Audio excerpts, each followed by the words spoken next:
इंसान के अगर जुनून हो ना सर जी तो पढ़ाई मैटर नहीं करती आज के युग के अंदर। ठीक है। आपके पास में स्किल होनी चाहिए। हमारा एक्सपीरियंस ये रहा कि हमने ऑडियंस को जल्दी समझा, सोशल मीडिया का सहारा लिया, टेक्नोलॉजी को हम लोगों ने अडॉप्ट किया, जिससे हम लोग जल्दी ग्रो कर पाए। तो बिजनेस कर रहा है उनको बोलना चाहता हूँ कि अगर आपने अपना गल्ला छोड़ दिया और गल्ला दूसरे के हवाला कर दिया तो आप दुनिया के सबसे बड़े बिजनेसमैन बन सकते हैं। बहुत अलग बात की आपने आज रितेश। बिल्कुल। तो हमें समझ में आ गया कि हम लोग मार्केट में जो चीज़ें दे रहे हैं, जो क्वालिटीज़ दे रहे हैं, जो वेराइटीज़ दे रहे हैं, हम एक्यूरेट दे रहे हैं जो कस्टमर की नीड है। रितेश जी, सबसे बड़ी चीज़ मुझे आपके अंदर जो लगी कहीं ना कहीं, एक तो आपका माइंडसेट मुझे बड़ा ज़बरदस्त लगा, और दूसरी सबसे बड़ी चीज़ है कि आप अपने फ़ायदे से पहले सबसे पहले सोचते हो कि कस्टमर का फ़ायदा कैसे हो। बिल्कुल। इस बारे में बहुत सारे बिजनेसमैन बात नहीं करते जी। लेकिन आपने अपनी ज्वेलरी गिरवी रख दी, उस बिजनेस को मैं नहीं करवा सकता, कोई भी कंडीशन में नहीं करवा सकता।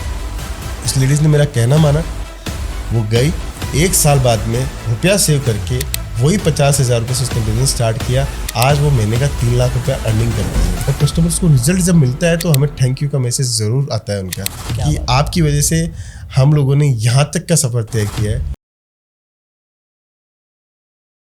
3 साल के अंदर 100 करोड़ का टर्नओवर। आज मैं आपको एक ऐसी पर्सनैलिटी से मिलाने वाला हूं जिन्होंने 3 साल के अंदर एक ऐसी कंपनी बिल्ड की, एक ऐसी इंडस्ट्री के अंदर एक ऐसा बिजनेस बिल्ड किया जिसका टर्नओवर आज की डेट के अंदर 100 करोड़ का है। अब बहुत सारे लोगों के माइंड में यह आता है कि सर बिजनेस शुरू करना है, कुछ नया सेटअप करना है, कुछ नई चीज सीखनी है, कुछ नई चीज बनानी है और कुछ नए लोगों से सीख के बनानी है। तो ये पॉडकास्ट आज आपके लिए है, क्योंकि आज मैं एक ऐसे इंसान के आपके सामने बात करने वाला हूं जिन्होंने लगभग 15 साल पहले अपनी जर्नी की शुरुआत की और 3 साल के अंदर, पिछले 3 सालों के अंदर 100 करोड़ का बिजनेस खड़ा कर दिया। जानना चाहते हो कौन पर्सनैलिटी है? मैं बात कर रहा हूं मिस्टर रितेश मोदी जी की, जो टेक्सटाइल के किंग भी कहे जाते हैं एक तरीके से, जिन्होंने टेक्सटाइल इंडस्ट्री के अंदर पिछले कुछ सालों के अंदर इतना बड़ा बिजनेस बनाया, इतना ज़बरदस्त नाम बनाया। और जो मैंने बताया कि टेक्सटाइल की इंडस्ट्री में अगर कोई जिक्र करता है, मैं बता रहा हूँ रितेश मोदी जी का नाम आज आता है। तो बड़ी रिक्वेस्ट करने के बाद आज हमें सर का टाइम मिला है। Sir most welcome first of all. बहुत बहुत सर धन्यवाद सर, आपने मुझे आमंत्रित किया इसके लिए।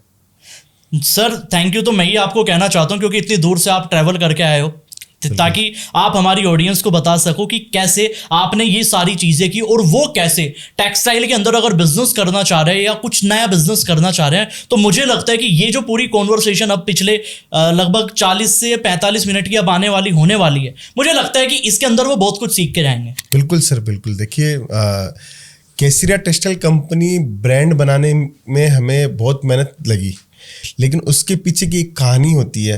जैसे हर ब्रांड के पीछे की कहानी है, तो केसरिया टेक्सटाइल कंपनी के पीछे भी एक कहानी है। क्यों स्टार्ट किया, कैसे स्टार्ट किया, आज हम जो बातचीत करेंगे उसमें ऑडियंस को भी मज़ा आएगा, और मैं मेरी लाइफ के बारे में और मेरे जो ब्रांड के पीछे की स्टोरी मैं आपके साथ में ज़रूर शेयर करना चाहता हूँ। बिल्कुल रितेश जी, सबसे पहला क्वेश्चन तो मैं आपसे एक ही चीज़ पूछना चाहता हूँ कि एक्चुअल में रितेश मोदी जी है कौन? मतलब ये तो हम समझ गए कि केसरिया टेक्सटाइल के फाउंडर है, ये तो हमारी बात समझ में आ गई, लेकिन एक्चुअल में उस कंपनी को स्टार्ट करने से पहले रितेश मोदी जी कौन थे? थोड़ा सा आप अपने बारे में बताइए एक बार। बिल्कुल। मैं राजस्थान, मैं सिक्कर राजस्थान डिस्ट्रिक्ट से मैं बिलोंग करता हूँ। मैं वहाँ पे सीए कर रहा था। नाइस।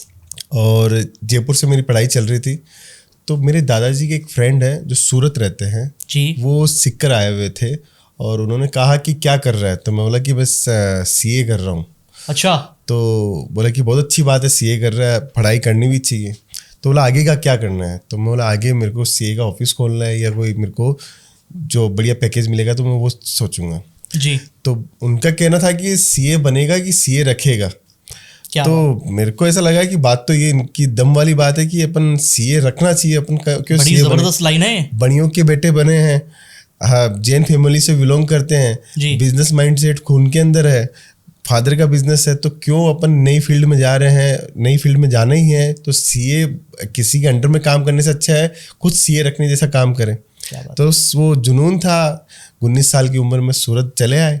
क्या बात कि 6 महीने देखते हैं कैसा होता है, और 6 महीने क्या 3 दिन में ही सूरत समझ में आ गया और वहीं पे बस गए, वहीं रहने लग गए।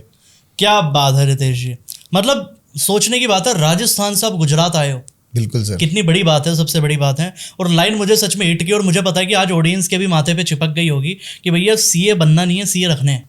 बिल्कुल सर। क्या बात है। देखिए, इंसान के अगर जुनून हो ना सर जी, तो पढ़ाई मैटर नहीं करती आज के युग के अंदर। ठीक है। आपके पास में स्किल होनी चाहिए, आपके पास में एक विजन होना चाहिए, क्लियरिटी होनी चाहिए आपको कोई भी फील्ड के अंदर। तो खुद के ऊपर अगर विश्वास करता है ना तो वो बिजनेसमैन बनता है, और जो दूसरे के ऊपर विश्वास करता है वो नौकरी करता है। सर रितेश जी एक बात बताओ मुझे आप, बिल्कुल सर। 3 चीज ऐसी कौन सी है आपके पास कि जो आपको लगता है कि उस पिछले आज से लगभग 10 साल पुराने रितेश मोदी जी को और आज के रितेश मोदी जी को जो बनाने में 3 चीजों का बहुत बड़ा योगदान रहा, कौन सी वो 3 क्वालिटी आपको लगती है अपने अंदर? सर स्टार्टिंग से एक ही इंडस्ट्री पकड़ी, ठीक है, टेक्सटाइल, आगे भी टेक्सटाइल और आने वाले समय में भी टेक्सटाइल। क्या बात। तो आपका एक विजन होना चाहिए कि मुझे किस इंडस्ट्री में जाना है। बार बार में इंडस्ट्री चेंज करने से आपका माइंडसेट चेंज होता है, आप कभी भी ग्रोथ नहीं कर पाओगे, बड़ा बिजनेस नहीं कर पाओगे। तो सबसे पहले जिस फील्ड के अंदर जाओ उस फील्ड का जब तक किंग नहीं बन जाओ तब तक आप काम करते रहो। इसलिए आपको टेक्सटाइल का किंग कहा जाता है? नहीं सर, ये आप मुझे कह रहे हो, लेकिन मैं अपने आप को नहीं मानता। मैं ये चाहता हूँ कि मैं जो काम करना चाह रहा हूँ, जो विजन लेके चल रहा हूँ, मैं वहां तक पहुंचूं। सेकेंड चीज कंसिस्टेंसी जी। कोई चीज़ आपकी जब तक प्राप्त नहीं होती आप उसमें पूरी कंसिस्टेंसी लगाए रखिए, आपको तब तक नहीं मिले जब तक मेहनत करते रहिए। तीसरा सब्जेक्ट है टीम बिल्डिंग।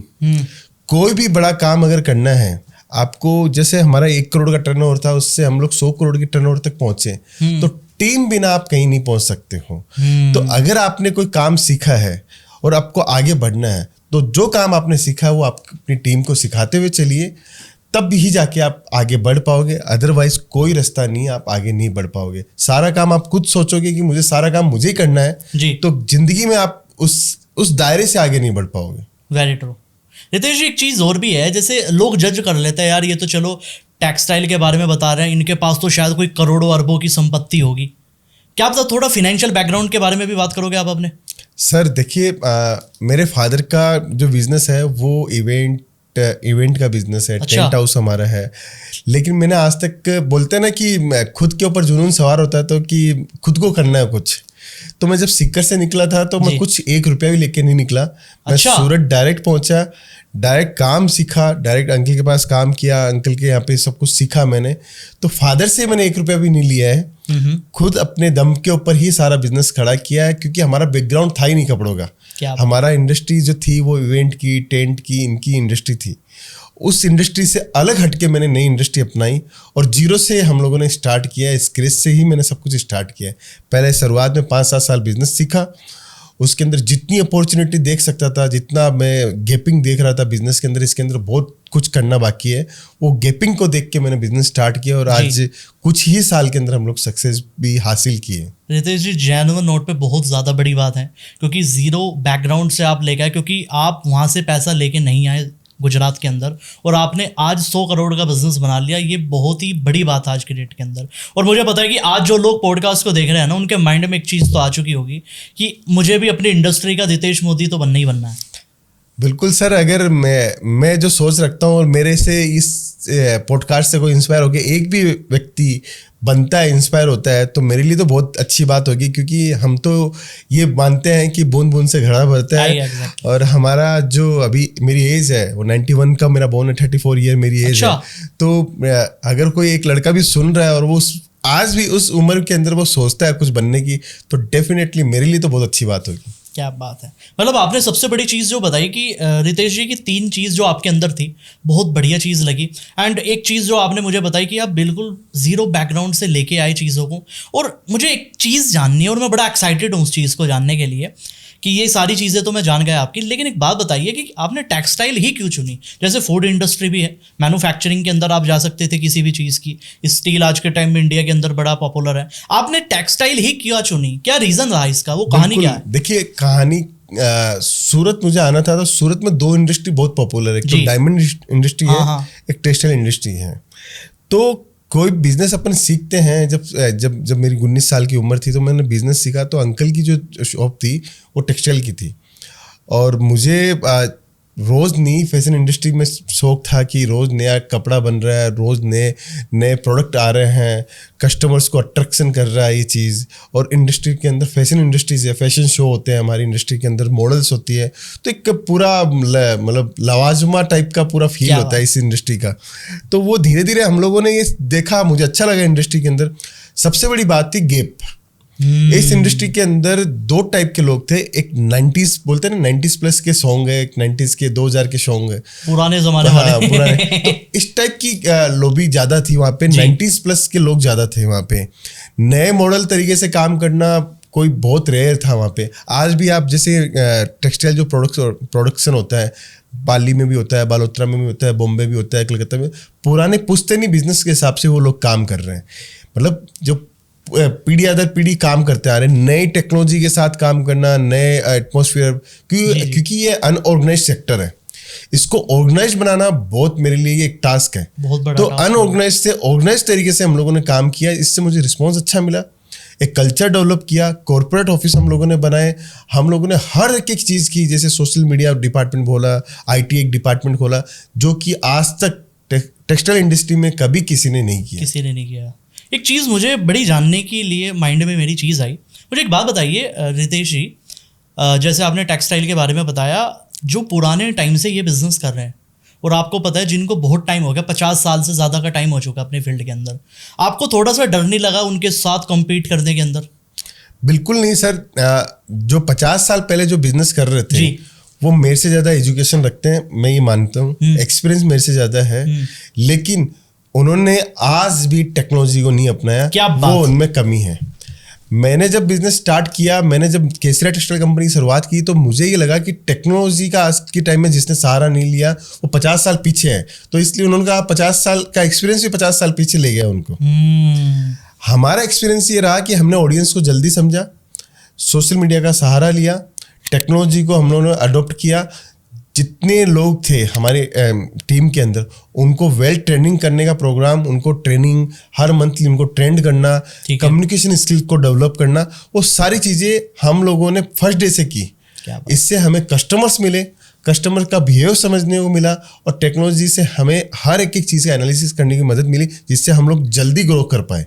मतलब एक चीज़ है रितेश जी कि अगर पुराने टाइम वाले बिजनेसमैन को बीट करना है, जिनकी कहते हैं ना लेगेसी चल रही है आज की डेट के अंदर, बिल्कुल सर, तो आपको लगता है कि टेक्नोलॉजी का बहुत बड़ा रोल है, जैसे आपने बताया? बिल्कुल सर। अगर पुराना कोई खड़ा है हमारे सामने, तो वो हमारे सामने, हमारा कंपटीशन उस एक ही लेवल पे है कि प्रोडक्ट की रेंज उनकी 100 रुपये हो सकती है, हमारी 102 रुपये हो सकती है, लेकिन कस्टमर तक हम लोग पहुंच रहे हैं, कस्टमर तक हम लोग पहुंच रहे हैं उनसे मल्टीपल्स टाइम ज़्यादा। तो 102 देके भी कस्टमर्स हमसे खुश है, क्योंकि हम लोग सर्विस भी दे पा रहे हैं। वहाँ पे फ़ोन उठाने का सिस्टम नहीं, हमने टीम बिल्ड की है कि फ़ोन हमारे पास में आज 70 से 80 लड़के ऐसे बैठे हैं जो सिर्फ फ़ोन उठा के बातचीत, उनको रिप्लाई देने के लिए बैठे हैं। वहाँ पे नहीं, उनका वॉल्यूम 100 करोड़ का होगा तो भी उनके पास में उतना बड़ा सेटअप नहीं है। हमारे पास में हर एक चीज़ को हम लोगों ने अडॉप्ट किया कि इस सिचुएशन के अंदर क्या हो सकता है, उस सिचुएशन के लिए टीम बनानी पड़ेगी। हमने टीम बनाई और अब हमें पोटेंशियल नजर आ रहा है कि हम लोग 500 करोड़ का टर्नओवर भी कर सकते हैं। क्या बात है, क्या बात। रितेश जी एक बात बताइए, जैसे आप टेक्सटाइल के अंदर आए, ठीक है, मैं ना बिल्कुल डेप्थ के अंदर जाना चाह रहा हूँ कहीं ना कहीं, देखो, क्योंकि मैं आपसे आज वो चीज़ें लेना चाह रहा हूँ ताकि इस पॉडकास्ट को देखने वाली जो ऑडियंस है वो आने वाले टाइम के रितेश मोदी जी बन पाए। तो मैं आपसे एक चीज़ जानना चाह रहा हूँ, जैसे टेक्सटाइल में आपने देखा कंपटीशन बहुत ज़्यादा है, चलो जी मैं मान गया आपकी बात, लेकिन एक बात बताइए, आपको ये नहीं लगा कि शायद मार्केट बहुत छोटी, इतने सारे कंपटीशन आ गए, मैं कैसे एग्जिस्ट कर पाऊंगा इसके अंदर? ये चीज़ माइंड के अंदर नहीं आई, माइंडसेट क्या था आपका उस टाइम? सर देखिए, कंपटीशन माइंड में होता है हमेशा। जो वेल सेड। जो जब मैं काम कर रहा हूँ, मेरे बाजू वाला काम कर रहा है, मैं 100 पार्सल लगा रहा हूँ, बाजू वाला 5 पार्सल लगा रहा है, अगर वो डर के कारण 5 पार्सल लगा ही पा रहा है, वो 50 पे नहीं पहुंच पा रहा है, इसका मतलब उसको कंपटीशन का डर सता रहा है कि मेरी रेट, मेरा प्रोडक्शन बढ़ा लिया तो कल को बाजू वाला ना, मेरे से रेट 100 रुपये है, बाजू वाला 95 नहीं बेच दे, मेरा प्रोडक्शन बढ़ा लूंगा। तो ये इस सूरत में क्या होता है कि कोई भी चीज़ प्रोडक्शन पे चलती है कि मैं डेली 30,000 मीटर माल बेचता हूँ, मैं 1,00,000 मीटर माल बेचता हूँ डेली, तो कल को मैंने 30,000 से 1,00,000 मीटर बनाया, तो 1,00,000 मीटर बेचने वाला आदमी वो अपने 2 रुपये रेट सस्ती कर देगा, तो मेरा तो 1,00,000 मीटर ऐसा रह जाएगा, क्योंकि मेरे पास तो 30,000 की कैपेसिटी है, मैं पहुंचना चाहता हूँ 1,00,000 के ऊपर, तो वो डर सताता है। लेकिन ये डर जो निकाल लेता है तो कभी कंपटीशन आपको अड़ेगा भी नहीं। टेक्सटाइल ऐसी चीज़ है, कपड़ा ऐसी चीज़ है कि एक टी शर्ट 50 रुपए की ठेले पे भी बिकती है और 5,000 रुपए की टी शर्ट आपको ब्रांडेड शोरूम में भी बिकती है। दोनों का कलर व्हाइट भी हो सकता है, दोनों का कलर रेड भी होगा, लेकिन माइंड है, साइकोलॉजी है कि आप अपना ब्रांड को कैसे प्रेजेंट करते हो, वहाँ ही कंपटीशन खत्म हो जाता है। According to you, competition in our psychology only? Only sir psychology है कि हमारे दिमाग के अंदर कंपटीशन दिमाग में है सर। आप देखिए ना, अपन आज कोई बड़े शोरूम जाते हैं जी, तो माइंड नहीं लगाते यार ये T shirt same T shirt मेरे को उस कंपनी में तो मिल सकती है। बिल्कुल। हमें कंपनी अपनी फेवरेट हो जाती है, हम जो फील और टच करते हैं वो हमारा फेवरेट हो जाता है। बिल्कुल। तो कंपटीशन, रिटेलर को तो कंपटीशन है ही नहीं। जो खुद के लिए कपड़ा खरीद रहा है उसको काय का कंपटीशन है। एंड कंज्यूमर को कोई कंपटीशन नहीं है कि मुझे ये 100 रुपए की चीज मिलती है, यहाँ पे 90 रुपए की चीज मिलती है। रोटी कपड़ा मकान ऐसी चीज है जो पसंद से पहनी जाती है। तो जब एंड कंज्यूमर ये नहीं सोचता कि मुझे 100 रुपए वाली नहीं, मेरे को 50 वाली पहननी, उसको 100 वाली अच्छी लगती है तो 100 वाली पहनेगा, 50 वाली लगती है तो 50 वाली पहनेगा। तो वेंडर है जो सप्लायर, वो क्यों सोचता है इतना? बिल्कुल सही बात। उसको तो अपने क्रिएटर पे ध्यान देना चाहिए, क्रिएशन पे ध्यान देना चाहिए, डिजाइन पे ध्यान देना चाहिए, माल अपने आप बिकेगा। डिमांड आप क्रिएट करवा रहे हो, कस्टमर नया लेना पसंद कर रहा है, तो आप माल बनाने में क्यों डरते हो? माल बनाओ, लेकिन डिजाइनर बनाओ, क्रिएशन वाला बनाओ, अट्रैक्टिव बनाओ, आपका माल कंपटीशन कहीं आएगा ही नहीं आपको। और ज्यादातर लोग सोच लेते हैं यार मैं तो अकेला ही करूंगा, मैं तो रजनीकांत हूँ, ये भी काम मैं कर लूंगा, वो भी काम मैं कर लूंगा। और जैसे आपने बताया कि बिना टीम के कभी कुछ पॉसिबल नहीं है। और मुझे जो लगता है कि 3 साल के अंदर आपने जो चीजें बिल्ड की है, मुझे लगता है आपकी टीम का इसमें बहुत बड़ा रोल है अकॉर्डिंग टू। बिल्कुल सर, देखिए मैंने जितने भी काम, हमारे अभी 27 से 28 डिपार्टमेंट है। नाइस। 28 डिपार्टमेंट के अंदर अलग अलग मैनेजर्स है, अलग अलग लोग है, अलग अलग वर्किंग है। तो वो सारा काम तो मैं कर नहीं सकता। मैं तो आपके साथ में आज बैठा हूँ, पॉडकास्ट कर रहा हूँ, पीछे से हमारा सारा काम चल भी रहा है, कस्टमर्स भी आ रहे हैं, प्रोडक्शन भी हो रहा है। मैं ये चीज आपसे, सॉरी टू इंटरप्ट यू, मैं ये चीज आपसे जानना भी चाह रहा था। और मुझे पता है कि आप सुबह से आज बिजी, आपका बिजी शेड्यूल था कहीं ना कहीं, और अभी लगभग इवनिंग ही हो चुकी है, ठीक है। और इवनिंग के अंदर मुझे नहीं लगता कि इतनी जल्दी आप गुजरात भी चले गए। लेकिन कमाल की बात है कि आज आप पूरा दिन दिल्ली के अंदर हो, नोएडा के अंदर हो, तो कैसे ये बैकएंड से पूरा बिजनेस मेंटेन हो रहा है? लोगों का तो एक मिथ बन चुका है रितेश जी कि अगर हमें बिजनेस करना, अगर हमारी टीम भी है, स्टाफ है, डिपार्टमेंट है, हमें तो वहाँ ऑफिशियली प्रेजेंट होना पड़ेगा, वरना वो तो हमारी बात नहीं सुनेंगे। देखो, दो लोगों को मैं आज ये बात बताना चाहता हूँ। एक तो जो व्यक्ति बिजनेस कर रहा है और एक बिजनेस करने की सोच रहा है। ठीक है। जो बिजनेस कर रहा है उनको बोलना चाहता हूँ कि अगर आपने अपना गल्ला छोड़ दिया और गल्ला दूसरे के हवाला कर दिया तो आप दुनिया के सबसे बड़े बिजनेसमैन बन सकते हो। बहुत अलग बात की आपने रितेश। बिल्कुल। जो इंसान अपना गल्ला नहीं छोड़ सकता, इसका मतलब उसको किसी पे ट्रस्ट ही नहीं है। वो अपना बिजनेस, वो पीढ़ी, उसके आने वाली पीढ़ी और उसके आने वाली पीढ़ी उसी गल्ले के ऊपर बैठने वाली है। क्या बात। क्योंकि हो सकता है बिजनेस को एक दुकान से ऊपर वाली दुकान खोल ली, साइड वाली दुकान भी ले ली, उसी में मर्ज कर लिया, उधर वाली दुकान ले ली, उसको भी मर्ज कर लिया, लेकिन गल्ले पे अगर आप बैठे हो तो आप ही बैठे रह जाओगे। अगर आपने गल्ला दूसरों के हवाले कर दिया तो इसका मतलब आप ऑटो मोड पे सिस्टम चाहते हो। आपका सबकॉन्शियस माइंड, कॉन्शियस माइंड एक ही बात बोलता है कि इस बिजनेस का ग्राफ मेरे मोबाइल के ऊपर आना चाहिए, शाम को गल्ला कितना हुआ मेरे मोबाइल के ऊपर आना चाहिए, टर्नओवर कितना हुआ मेरे गल्ले के ऊपर आना चाहिए, मैनेजर मेरे को रिपोर्ट करने वाला होना चाहिए, अकाउंटिंग सिस्टम मेरा स्ट्रांग होना चाहिए, सब कुछ मुझे मोबाइल और मेरे लैपटॉप के ऊपर आना चाहिए। तो ये दिमाग कब आएगा? जब आप अपना गल्ला छोड़ दोगे। क्या बात है। दूसरा, जो बिजनेस स्टार्ट कर रहा है उसको पहले दिन से अपनी प्लानिंग ऐसी करनी चाहिए कि मेरे पास में जितने भी मैं काम करूंगा वो सारा का सारा काम पूरा टेक्नोलॉजी बेस पे ही काम करूंगा। कि कोई भी काम कर रहा हूं, मैं पेमेंट भी दे रहा हूं तो मेरा पेमेंट का गेटवे मॉडल ही होना चाहिए कि मेरे को पेमेंट मेरे चेक से जाएगा, आरटीजीएस होगा या IMPS होगा या जीपे, जो भी करना है वो उससे होगा। तो एक सिस्टम बना लेंगे तो अपने पास कोई भी तरीके का डर नहीं है सर। प्रोडक्शन के अंदर आप मेंटेन रखिए कि आपका प्रोडक्शन का ये साइज़ है, इतना क्वालिटी आपको डेली हर मंथली आपको बनाना है, इस टाइप की डिज़ाइंस बनानी है। अगर मेरे पास में देखिए 8 फैक्ट्रियाँ हम लोग रन कर रहे हैं, हम लोग वेयर हाउस लेके बैठे हैं, हम लोग IT डिपार्टमेंट लेके बैठे हैं, सोशल मीडिया डिपार्टमेंट लेके बैठे हैं, परचेज डिपार्टमेंट है, डिजाइनर्स डिपार्टमेंट है, काउंटर है, रिसेप्शन है, अकाउंटिंग डिपार्टमेंट है, वेयर हाउस पे प्रोडक्शन माल बनने का डिपार्टमेंट है, पैकेजिंग डिपार्टमेंट है।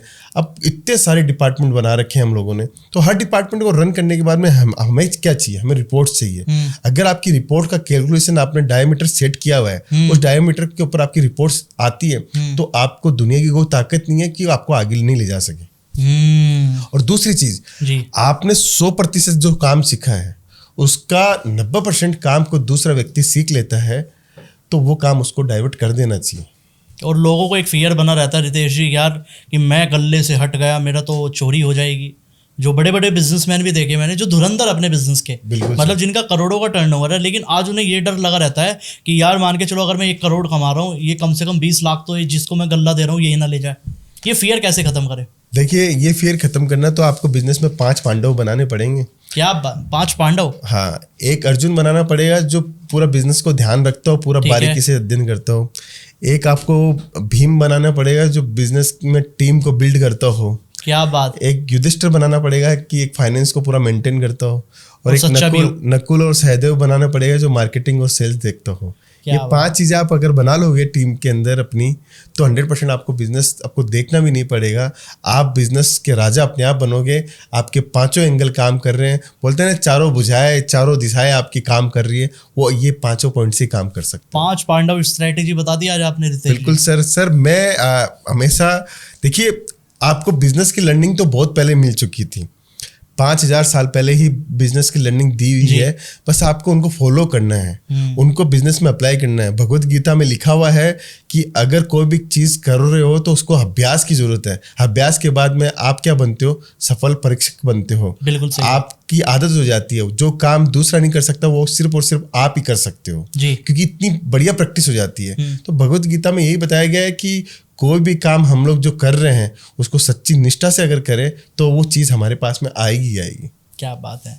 एक चीज़ और बताइए रितेश जी मुझे, क्योंकि आपसे बात करके मुझे सच में बड़ा मज़ा आ रहा है कहीं ना कहीं। मैं एक चीज़ आपसे जानना चाहता हूँ, अगर 3 से 4 क्वालिटी आपको बतानी है कि जो एक 100 करोड़ के बिजनेस के मालिक की होनी चाहिए, जहाँ आप आज की डेट में हो, आपको लगता है कि ये 4 क्वालिटी अगर मेरे अंदर है तो मैं आज यहाँ खड़ा हूँ। अगर कोई नॉर्मल आदमी भी लेके आ जाए जो जिसकी जेब में आज की डेट में 1 करोड़ भी नहीं है या 1 लाख रुपए भी नहीं है, मैं ये कहूँगा, अगर वो भी 100 करोड़ तक जाना चाहता है तो उसके पास ये 4 से 5 क्वालिटी होनी चाहिए। कौन सी क्वालिटी है वो? सबसे पहले तो सर दूसरे के क्या कर रहा है, दूसरा क्या कर रहा है उसकी तरफ झांकना बंद कर दो। अच्छा, बिल्कुल फोकस, लेजर शार्प फोकस। जो आपको विजन नजर आ रहा है, इस पर आपको नजर आ रहा है कि मैं 100 करोड़ 200 करोड़ 500 करोड़ 1000 करोड़ तक पहुंच सकता हूँ, उस पर पूरा फोकस करना चाहिए। ठीक है। तो दूसरा क्या कर रहा है आपको मतलब ही नहीं होना चाहिए। दूसरी चीज, आपका टाइमिंग, आपका शेड्यूलिंग इतना स्ट्रांग होना चाहिए कि मैं सुबह 9:30 बजे अगर ऑफिस जा रहा हूँ तो मेरे पास में क्या काम है, और वो काम 9:30 बजे मैं जाता हूँ तो मेरे पास में 10 काम रहते हैं। मैं कोशिश करता हूँ 12 बजे तक उनको फिनिश कर दूँ। ठीक है। एक व्यक्ति ऐसा होता है कि 10 काम है, वो उलझा हुआ रहता है कि यार 9:30 बजे इतने सारे काम है, शाम उसी में निकाल देता है, रात उसी में निकाल देता है। मैं मेरे काम को एकदम शॉर्ट टाइम के अंदर फिनिश करने की सोचता हूँ, टाइम से पहले। बिल्कुल, अगर आप टाइम से पहले करोगे तो आपके पास में सीखने का बहुत कुछ मिल जाता है समय। तो ये चीज़ है। तीसरा है लर्निंग। अगर आप कोई भी चीज़, देखिए मैं सीए की फील्ड से था, मेरा ना आईटी का बैकग्राउंड है, ना कोई सोशल मीडिया का बैकग्राउंड है, नहीं मेरा कपड़ों का बैकग्राउंड है। बिल्कुल। जो भी चीज़ें जैसे जैसे मुझे नीड पड़ी उसकी लर्निंग में करता गया।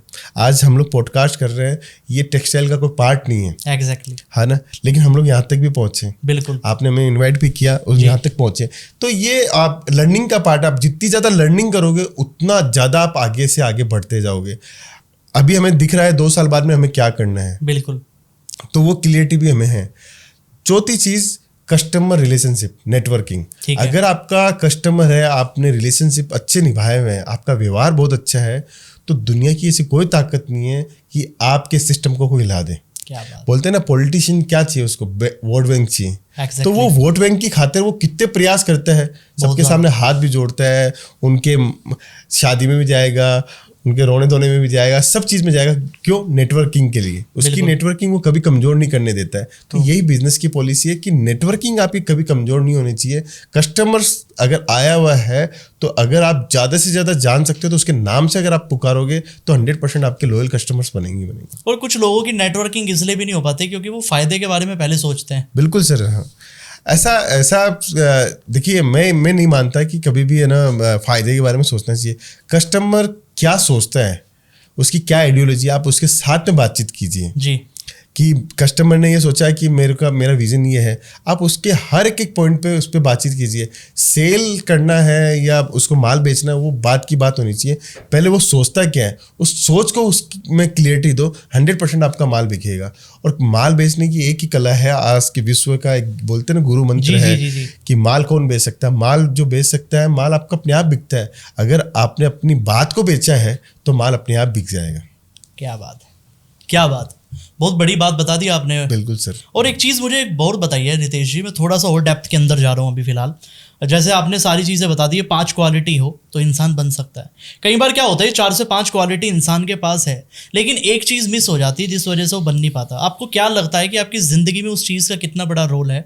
वो है माइंडसेट, या 100 करोड़ जाने का जो माइंडसेट है आपके माइंड में कैसे आया? क्या शुरू से था कि 100 करोड़ तक जाना है या धीरे धीरे आया वो? सर मेरा तो 100 करोड़ का टारगेट भी नहीं है, मेरा तो बहुत ज़्यादा टारगेट है। अच्छा। लेकिन जैसे शुरुआत में हम लोगों ने 1 करोड़ का टर्नओवर किया तो ठीक है। ऐसा लगा कि हमने अचीव किए हैं। ठीक है। तो हमने गोल सेट किए 10 करोड़ के। ठीक है। तो 10 करोड़ अचीव किया तो हमने गोल सेट किया 25 करोड़ रुपए का। ठीक है। 25 करोड़ अचीव किया तो फिर 50 करोड़ का गोल सेट किया। ठीक है। कि 50 करोड़ अगर हम लोग कर पा रहे हैं तो 100 करोड़ क्यों नहीं कर पाएंगे। जब 100 करोड़ पे पहुंच गए तो अब हमें क्या करना चाहिए, 100 करोड़ के बाद का क्या रास्ता है। तो उसके लिए हम लोगों ने 80,000 स्क्वायर फुट नया एक और वेंचर खड़ा कर दिया। क्या बात। कि अब अगर 200-250 करोड़ का टर्नओवर अगर करना है तो अपने को पोटेंशियल बढ़ाना पड़ेगा, रेंज बढ़ानी पड़ेगी, क्वालिटीज बढ़ानी पड़ेगी, वेराइटीज बढ़ानी पड़ेगी, फुटफॉल के लिए प्लेस देना पड़ेगा कस्टमर्स को।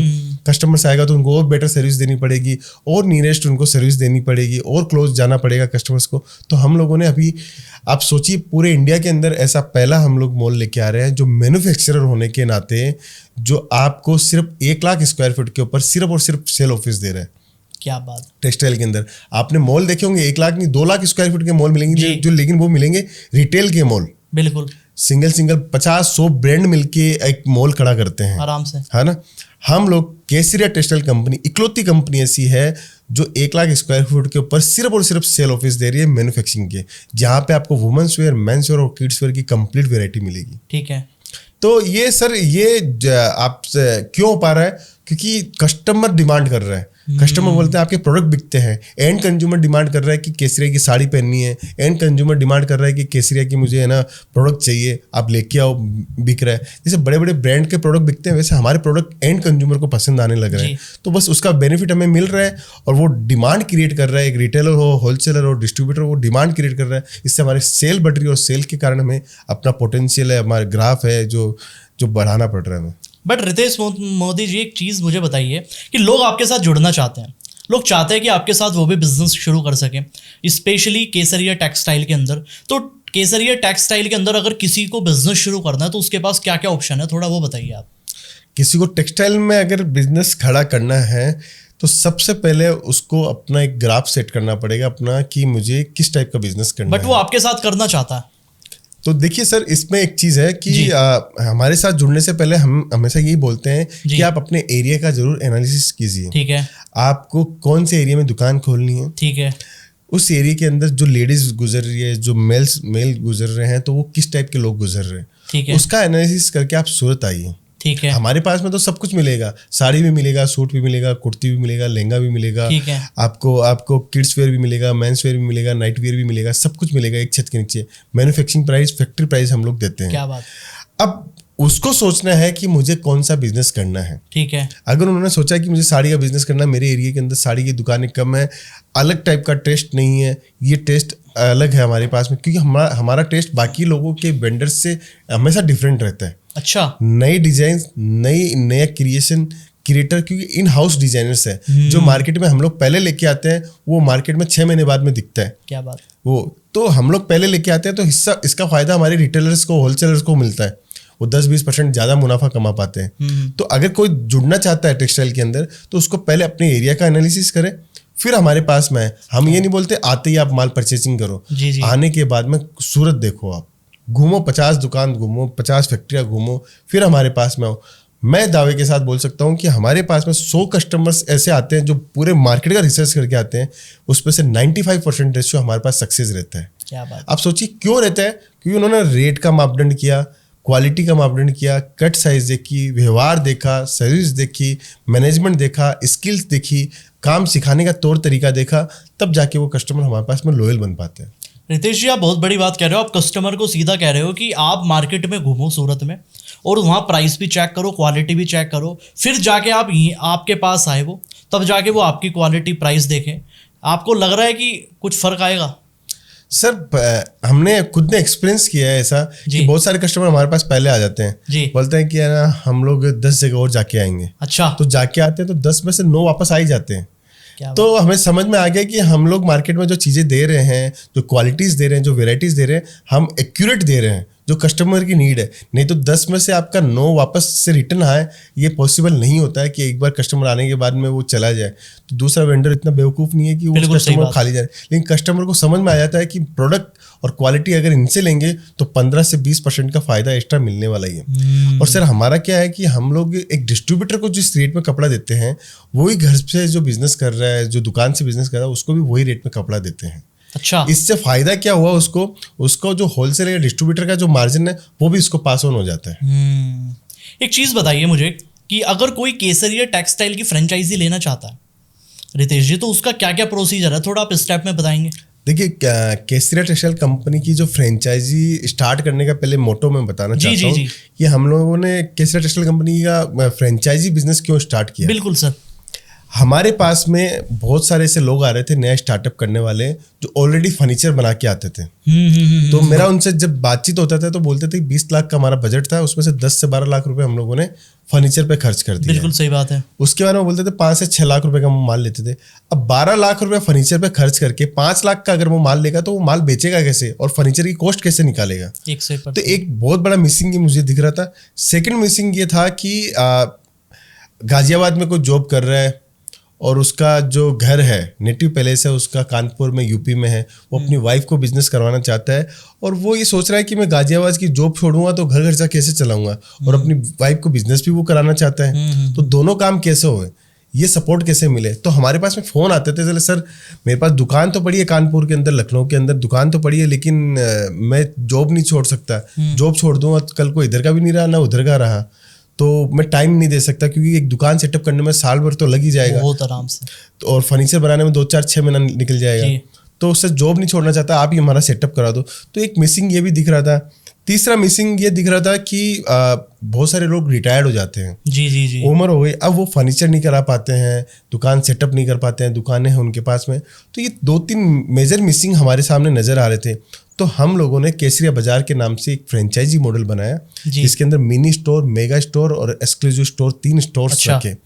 जिसके अंदर क्या हुआ कि हमें सिर्फ आप दुकान दे दो, दुकान की लोकेशन हम लोग जस्टिफाई कर लेते हैं, ओके कर लेते हैं। उसके बाद में फर्नीचर, अकाउंटिंग सिस्टम, माल मटेरियल, आपका सोशल मीडिया, आपकी ओपनिंग, आपका staff training, owner training, computer system को आपका मोबाइल के अंदर अपडेट करना, ये सारा काम हम लोग करके दे रहे हैं। ठीक है, टोटल करके दे रहे हैं। तो अब गाजियाबाद में जो जॉब कर रहा है उसकी दुकान हम लोगों ने खुलवा दी कानपुर के अंदर। अब उसकी वाइफ अगर वो बिजनेस संभाल रही है और ग्रोथ नजर आती है, गाजियाबाद में 50,000 की सैलरी पे है और वहाँ पे वो 1 लाख रुपए उसकी वाइफ कमाने लग गई, तो अब वो स्विच कर सकता है अपनी जॉब बड़े आराम से। तो ये एक बढ़िया मॉडल हम लोगों ने बनाया जिससे लोग बिजनेस के अंदर भी आए और बड़ा नुकसान भी नहीं हो। तो ये क्या है, हिंदुस्तान में ऐसे करोड़ों लोग हैं जो जॉब इधर उधर कर रहे हैं। बिहार के लोग गुजरात में जॉब करते हैं, यहाँ पे आप देखिए ना, यूपी के लोग, दिल्ली के लोग, हरियाणा के लोग, सब दिल्ली, गाजियाबाद में, यूपी में सब लोग हैं। तो वैसे ही बहुत सारे लोगों की जो परेशानियां थी, उन परेशानियों को मैं गैपिंग समझता हूँ। जी बिल्कुल। और आज की टाइम में जो इंडिया के अंदर स्टार्टअप हो रहे हैं वो सिर्फ और सिर्फ एक ही बेस है, परेशानी क्या चीज की है, उसके बेस पे स्टार्टअप स्टार्ट होता है। मार्केट तो बस वो मार्केट के अंदर जो गैप है उसको समझ के हम लोगों ने फिर से एक और नया मॉडल चालू किया। पहला मॉडल केसरिया टेक्सटाइल कंपनी लॉन्च किया था कि सूरत में बहुत सारे ऐसे लोग आ रहे थे जिनको माल नहीं दिया जाता था। अच्छा, छोटे छोटे रिटेलर्स आते थे, 25-50 हज़ार, लाख, 2 लाख का माल लेना होता था, उनको माल नहीं दिया जाता था। तो वो गैपिंग देख के मैंने केसरिया टेक्सटाइल कंपनी चालू करी। आज हमें समझ में आ रहा है कि लोगों को दुकान खोलने में बहुत समस्या होती है, तो वो गैप देख के मैं केसरिया बाजार के नाम से नया मॉडल हम लोगों ने लॉन्च किया है। ठीक है। और हमारे पास में बहुत अच्छा रिस्पॉन्स है और बहुत अच्छा रिस्पॉन्स के साथ में सक्सेस भी हमें जाएगा, ये भी हमें डेफिनेटली है। हम लोग रितेश जी, सबसे बड़ी चीज़ मुझे आपके अंदर जो लगी कहीं ना कहीं, एक तो आपका माइंडसेट मुझे बड़ा ज़बरदस्त लगा, और दूसरी सबसे बड़ी चीज़ है कि आप अपने फ़ायदे से पहले सबसे पहले सोचते हो कि कस्टमर का फ़ायदा कैसे होगा। बिल्कुल। इस बारे में बहुत सारे बिजनेसमैन बात नहीं करते। मैं बहुत सारे बिजनेसमैन के साथ बैठता हूँ और सब लोग बताते हैं सर हमने ये चीज़ें की, लेकिन हम चाहते हैं कस्टमर से ये चीज़ कैसे ले, कस्टमर से वो चीज़ कैसे ले। लेकिन आप उल्टा कर रहे हो, आप सोच रहे हो कि कस्टमर को ये चीज़ मैं कैसे दूँ, वो कैसे दूं। और मुझे लगता है कि 3 साल के अंदर 100 करोड़ तक का पहुंचने का, मुझे लगता है ये सबसे बड़ी क्वालिटी आपके अंदर। बिल्कुल, वैल्यू गिविंग। बिल्कुल। कस्टमर क्या चाहता है, कस्टमर एक ही चीज चाहता है कि मैं जिसके साथ जुड़ रहा हूँ जी वो मुझे अपने प्रोडक्ट के अलावा क्या फायदा दे सकता है। एग्जैक्टली। प्रोडक्ट, अब हर कस्टमर ये नहीं चाहता है कि मुझे डिस्काउंट मिले, मुझे क्रेडिट मिले। कस्टमर एक ही चीज चाहता है कि वो मुझे सर्विस ऐसी दे कि जिससे मेरी ग्रोथ बढ़े। After product. अगर मेरा 1 साल के अंदर मेरा टर्नओवर 2 लाख है और 5 लाख है, तो मैं अगले साल अगर 10 लाख कर रहा हूँ, उसके अंदर मेरा जो सप्लायर है वो मेरे को हर चीज में सपोर्ट कर रहा है, डेफिनेटली, तभी तो जाके वो ग्रोथ कर पाएगा। उसको ना एक्सपीरियंस है, अभी नया नया बिजनेस किया और पहली चोट के अंदर वो गलत माल ले जाएगा या उसको गलत माल दे दिया जाएगा, तो वो तो फिर तो डाउन ही हो जाएगा, उसका मोरल डाउन हो जाएगा। हमारा एक ही धैर्य रहता है कि किसी भी कंडीशन के अंदर कस्टमर का मोरल डाउन नहीं होना चाहिए। क्या बात। धंधे में प्रॉफिट कम हो सकता है जी, ज्यादा हो सकता है, लेकिन मोरल डाउन हो जाता है तो धंधा स्केल अप नहीं हो सकता, कभी नहीं हो सकता। तो मोरल अगर आपका अच्छा है, इंटेंशन अच्छा है, कॉन्फिडेंस अच्छा रहेगा, तो आज कम कमाए हैं लेकिन आने वाला भविष्य बहुत सुनहरा है अपना। डेफिनेटली। एक बात बताइए रितेश जी, जैसे आपने सारी चीज़ें बड़ी खुल के बताई, मुझे मज़ा इसलिए आ रहा है क्योंकि आप बिल्कुल खुल के सारी चीज़ें बता रहे हो। बिल्कुल सर, ये होना भी चाहिए ताकि लोगों को तभी समझ में आएगा कि आपने आज जिनको जीरो से बिजनेस शुरू करना है ना, उनको आपने बताया कि केसरिया टेक्सटाइल के साथ अगर कोई बिजनेस करना चाह रहा है, फ्रेंचाइजी लेना चाह रहा है, वो कैसे लेगा। ठीक है, एक चीज़ और होती है टेक्सटाइल इंडस्ट्री के अंदर, एक चीज़ और भी कही जाती है रितेश जी कि इसके अंदर इन्वेस्टमेंट बहुत ज़्यादा लगती है। लोगों के माइंड में तो ये भी मिथ है कि भैया अगर केसरिया टेक्सटाइल की मुझे फ्रेंचाइजी लेनी है तो मुझे करोड़ों रुपए चाहिए। नहीं सर, ऐसा देखिए, ये भी मैं क्लियर कर देता हूँ जी। जितना बढ़िया अच्छा क्वेश्चन आपने पूछा है, क्योंकि जितनी क्लियरिटी आज देखने वालों की रहेगी उतना ज़्यादा उनका माइंड एकदम सेट रहेगा।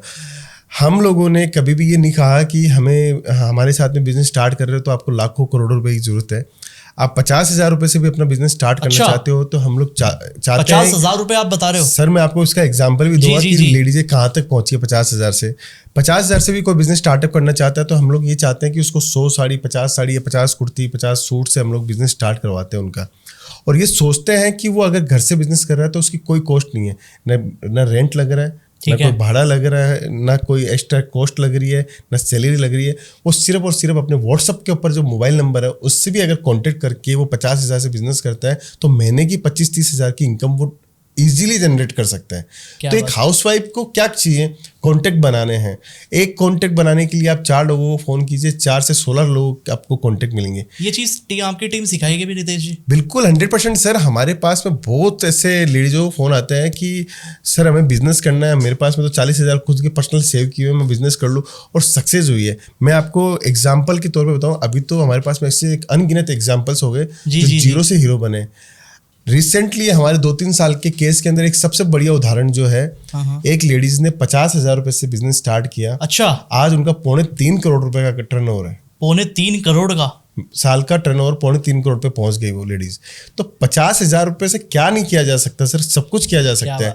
एक ऐसी लेडीज थी जिन्होंने, एक लेडीज हमारे पास में ऐसी आई थी जी कि अपनी ज्वेलरी वो गिरवी रख के आई थी। तो मुझे ऐसा लगा कि यार मेरे को ये बिजनेस नहीं करवाना चाहिए। मैंने उनको बहुत मना किया। अच्छा। कि मैम मैं आपको बिजनेस नहीं करा सकता। बोला आप नहीं कराओगे तो और कोई करवाएगा, लेकिन मैं बिजनेस तो करूंगी।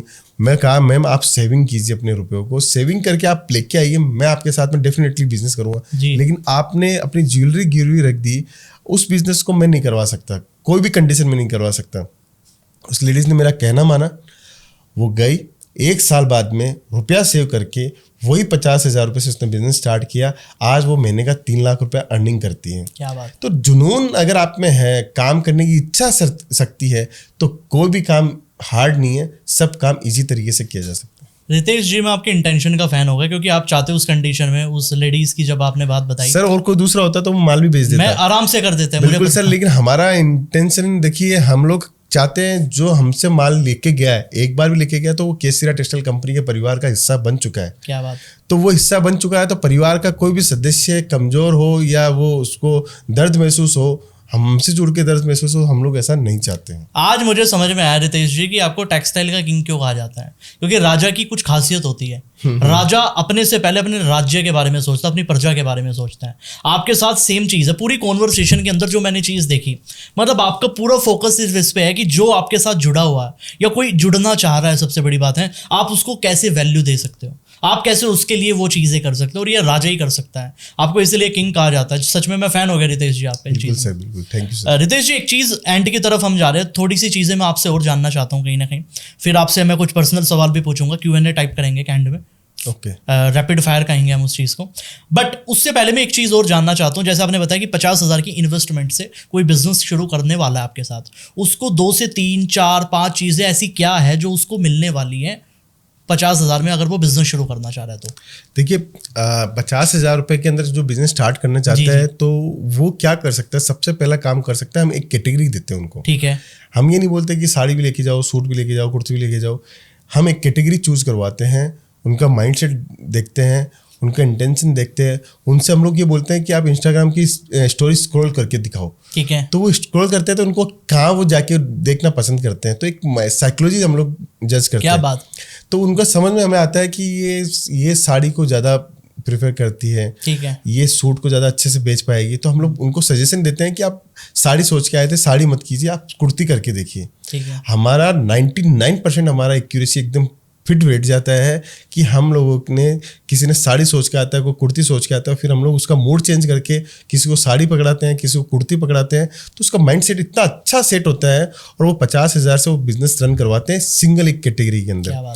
अब किसी को हम लोगों ने साड़ी सेट करवाई, जैसे साड़ी सेट करवाई तो 200 रुपये वाली साड़ी भी देते हैं, 500 की भी देते हैं, 1000 की भी देते हैं, ऐसे एक एक सेट करके हम लोग वेराइटी देते हैं। हमारे यहाँ पे सूरत में क्या होता है कि हमारे अलावा किसी 80,000 दुकानदार मैन्युफैक्चरर वहाँ पे जाओगे तो वहाँ पे बोला जाता है एक आइटम का एक पार्सल लेना कंपलसरी है। ठीक है। हमारे यहाँ पे आपको कोई कंपलसरी नहीं है। अच्छा। आपको 50 डिजाइन 100 डिजाइन हर एक डिपार्टमेंट में दिखाई जाएगी। 100 में से आपको 3 आइटम समझ में आती है तो उसका एक एक सेट भी आप ले सकते हो। कोई मिनिमम क्वांटिटी नहीं है। कोई क्वांटिटी नहीं है मिनिमम क्वांटिटी। तो वो 6 साड़ी इस डिजाइन के पास की, 5 साड़ी इसकी की, 4 साड़ी इस डिजाइन की, ऐसे करके वो 100-150 साड़ी हम लोग बना देते हैं उसकी पोर्टफोलियो के अंदर। अब 50-60 डिजाइन दिखाने के लिए भी हो गए, कलर भी हो गए, वेराइटीज भी हो गई, और एक मिनिमम पैकेज के अंदर वो अपना घर से बिजनेस स्टार्ट कर लेती है। क्या बात है। अब उनको फिर हम लोग 50,000 से लेने के बाद में हम लोग उनको बोलते हैं आप सोशल मीडिया का सहारा लीजिए, इंस्टाग्राम पे रील्स बनाइए, व्हाट्सएप पे अपने स्टेटस लगाइए, स्टोरीज लगाइए। किसी को इन चीजों के बारे में नॉलेज ना हो बिल्कुल सर, वो तो हम लोग, हमारी पूरी एक टीम है वहाँ पे। अच्छा। जो सोशल मीडिया का पूरा उनको सपोर्ट करती है, कैसे अकाउंट खोलना है, कैसे बिजनेस अकाउंट खोलना है, कैसे आपको रील्स डालनी है, किस टाइम पे डालनी है, पूरी एक हम लोगों ने पूरा एक सब्जेक्ट बना रखा है, एक बुक बना के देते हैं हम लोग कस्टमर्स को।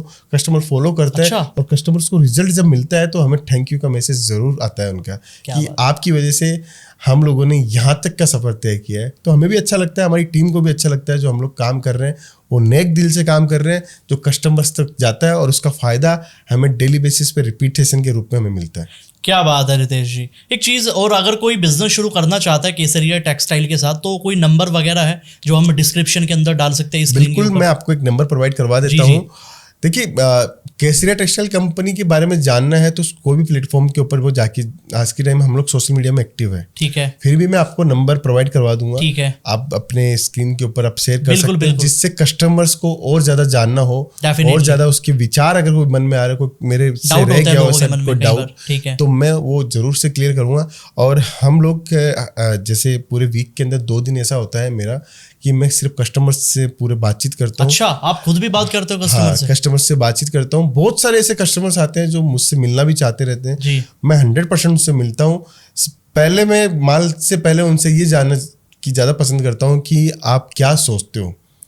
देखिए, बिजनेस तो 5 लाख 50 लाख 1 करोड़ 2 करोड़ आप कुछ भी लगा सकते हो, पैसा जिसके पास जितना फाइनेंस से लगा सकते हो, लेकिन अगर आपके विजन के अंदर कहीं ना कहीं कमजोरी है उसको मैं क्लियर करने की बिल्कुल कोशिश करता हूँ। कोई ये सोचता है कि मेरा टारगेट है कि मेरा 2 लाख की मंथली मेरी इनकम आने लग जाए तो मेरे को बहुत होता है, तो उनका मैं क्लियर करता हूँ ये 2 लाख वाला चीज़ नहीं है, ये 2 करोड़ वाली चीज़ है।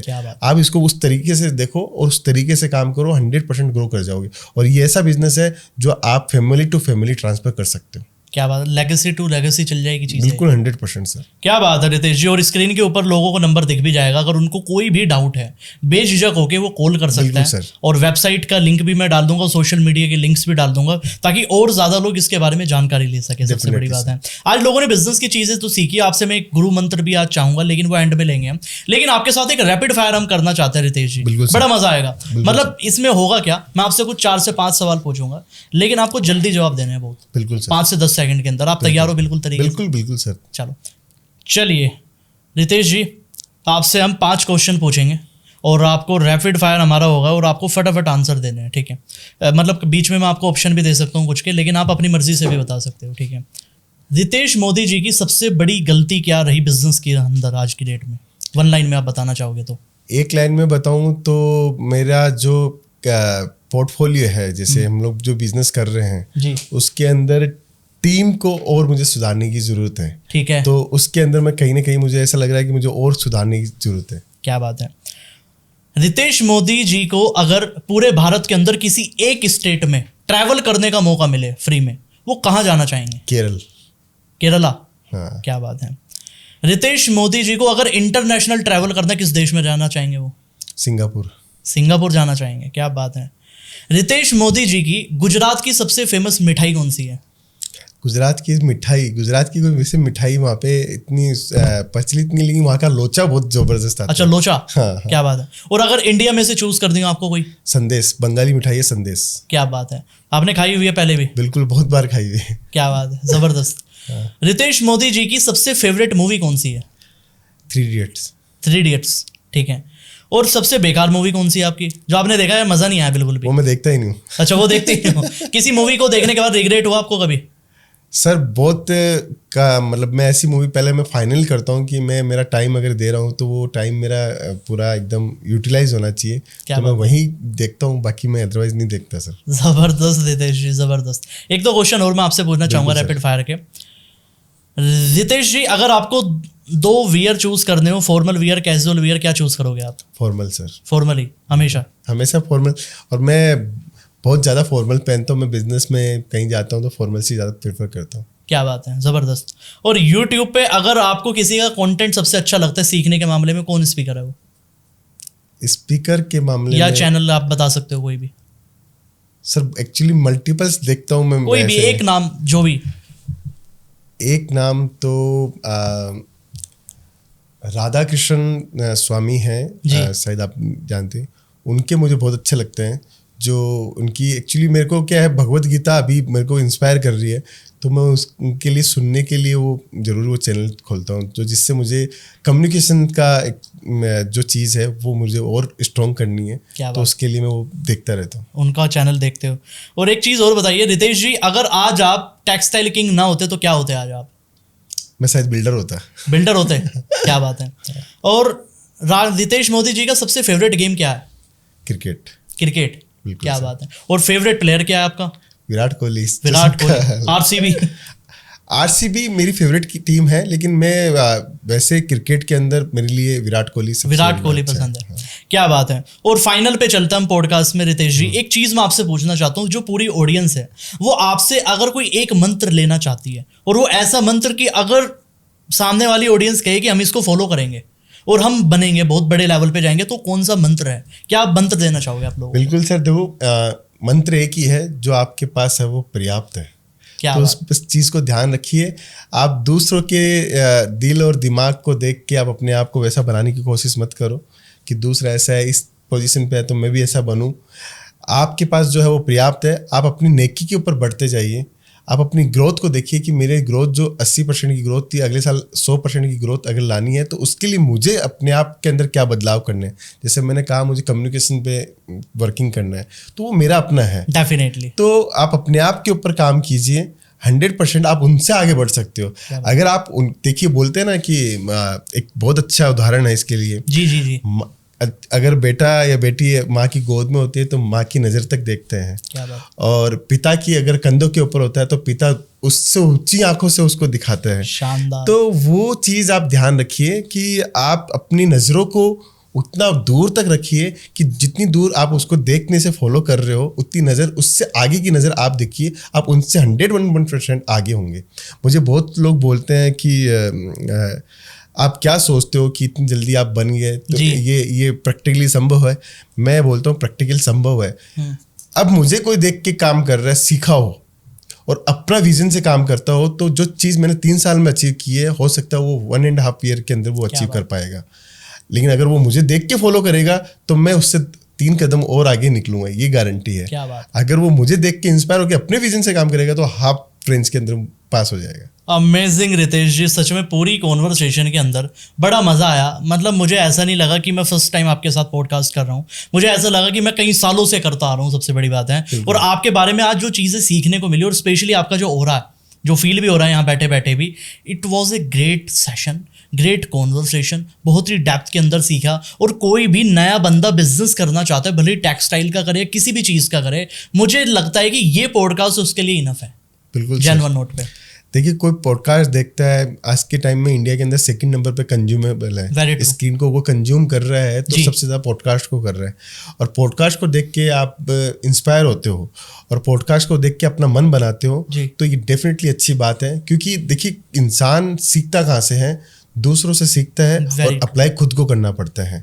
तो बस वो चीज़ है, आप पॉडकास्ट देखते रहिए और अपने विचारों को उमंग में लेके आइए, उस उमंग से आप कोई भी काम कर सकते हो। क्या बात है, शानदार रितेश जी, बहुत बढ़िया लगा सच में आज आपसे मिलके, क्योंकि आपने जो सारी चीज़ें बताई, सारी चीज़ें सिखाई, और आज के बाद मुझे नहीं लगता कि किसी को अगर बिजनेस शुरू करना हो उसको कभी दिक्कतें आएगी। बिल्कुल सर। अब आने वाले टाइम में मुझे लगता है कि इस पॉडकास्ट को देखने के बाद जो लोग बनने वाले, जो सीखने वाले हैं, और आप सब लोगों की कोई भी ऐसी जो लर्निंग रही है वो कमेंट के अंदर ज़रूर बताइए। रितेश जी की जो आपको सबसे बड़ी क्वालिटी क्या लगी वो कमेंट के अंदर बताइए, क्योंकि आने वाले टाइम का अगर आपको भी अपने इंडस्ट्री का रितेश मोदी बनना है तो भैया मैं बता रहा हूँ ये पॉडकास्ट आपके लिए बहुत ज्यादा जरूरी है। केसरिया टेक्सटाइल के अंदर अगर आपको बिजनेस शुरू करना है तो स्क्रीन के ऊपर आपको नंबर दिख ही रहा होगा, और डिस्क्रिप्शन के अंदर भी मैंने डिटेल्स डाल दी है आप लोगों के कंफर्ट के लिए। आप और ज्यादा नॉलेज ले सकते हो और अपने बिजनेस को शुरू कर सकते हो केसरिया के साथ। So see you in the next video. Thank you.